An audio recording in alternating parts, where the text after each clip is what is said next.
गोरखपुर नामक एक गांव में जीतू नाम का एक सेठ रहता था। सेठ का गेहूं चावल जैसे अनाज का व्यापार था और उसके गोदाम में मजदूर चावल और गेहूं की बोरियां लाते ले जाते थे। जीतू सेठ वैसे बहुत पैसे वाला था और वह एक ईमानदार और नेक दिल इंसान था। सेठ जी के सभी मजदूरों में उनका एक खास मजदूर था, भीमा। भीमा को सेठ जी अपना सबसे वफादार नौकर मानते थे। अरे ओ भीमा, अभी आया सेठ जी। आज का काम कैसा चल रहा है? मजदूर बराबर काम तो कर रहे हैं ना? सेठ जी आज गोपाल छुट्टी पर है और राजू आधा घंटा लेट आया है। ठीक है, जाओ अब अपना काम करो। जीतू सेठ भीमा से हमेशा खुश रहता क्योंकि वह मजदूरों की सारी बात सेठ को बताया करता था, जिससे जीतू सेठ को भीमा पर बहुत भरोसा था।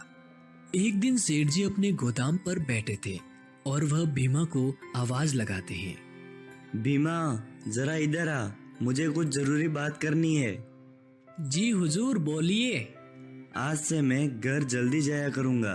तुम शाम होते ही गोदाम बंद करके चाबियां मेरे घर पहुंचा देना। जी सेठ जी, जैसा आप कहें। अब भीमा ने सेठ के इस विश्वास को एक अच्छा मौका समझा। सेठ जी तो बड़े बेवकूफ निकले, मुझ पे विश्वास कर लिया। भीमा अब शाम को गोदाम बंद करते समय कुछ चावल की बोरियों से चावल चुरा लेता है और उन्हें एक पोटली में भरकर ले जाने लगता है और फिर उन्हें बाजार में ले जाकर उन्हें बेच देता है। चालाक भीमा अगले कई दिनों तक गोदाम से कभी गेहूं तो कभी चावल चुराता रहा और बाजार में बेचकर पैसा लेता रहा। जीतू सेठ को इसकी भनक तक नहीं लगी और वो अभी भी भीमा पर उतना ही विश्वास करते थे।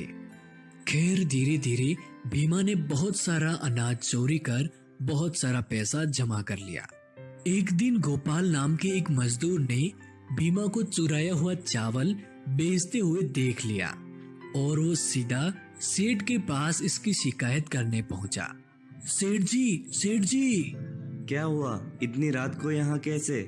सेठ जी, भीमा गोदाम से चावल को चोरी कर दुकान पर बेच रहा था। मैंने अपनी आंखों से उसे देखा है। क्या बात करते हो तुम भी ना? मैं नहीं मान सकता, भीमा चोरी नहीं कर सकता है। जैसी आपकी मर्जी, मैंने जो देखा है वो आपको बता दिया, अब आप जानो। उसके बाद भीमा रोज चोरी किया करता था और सेठ जी को कानो कान खबर नहीं होती। कुछ महीनों बाद एक दिन भीमा सेठ के यहाँ काम पर नहीं आया। क्या बात है, आज मेरा वफादार नहीं आया? लगता है बीमार हो गया है। चलो बेचारे से मिलकर आता हूँ, कितना भोला है। सेठ जी अब भीमा के घर की ओर चले और उन्होंने देखा कि भीमा एक बड़ी दुकान खोलकर बैठा है। आइए सेठ जी, आपका स्वागत है। मैं आपको ही याद कर रहा था। क्या भीमा, ये सब क्या है? आपको तो पता ही है आप कितने कम पैसे देते हैं। अब मेरा घर नहीं चल रहा था तो जरा मैंने अपना व्यापार शुरू कर लिया, वो भी आपके पैसों से। धोखेबाज नौकर, तूने मुझे ही लूटा। गोपाल ने सच कहा था, तू गोदाम से चोरी करता था। मैं और कर भी क्या सकता था। और मैं बेवकूफ तुझ पर विश्वास करता रहा। अब जीतू सेठ गुस्से से वहां से चले गए और उन्होंने एक सबक सीखा कि कभी किसी गैर इंसान पर इतना विश्वास नहीं करना चाहिए कि स्वयं का नुकसान हो जाए।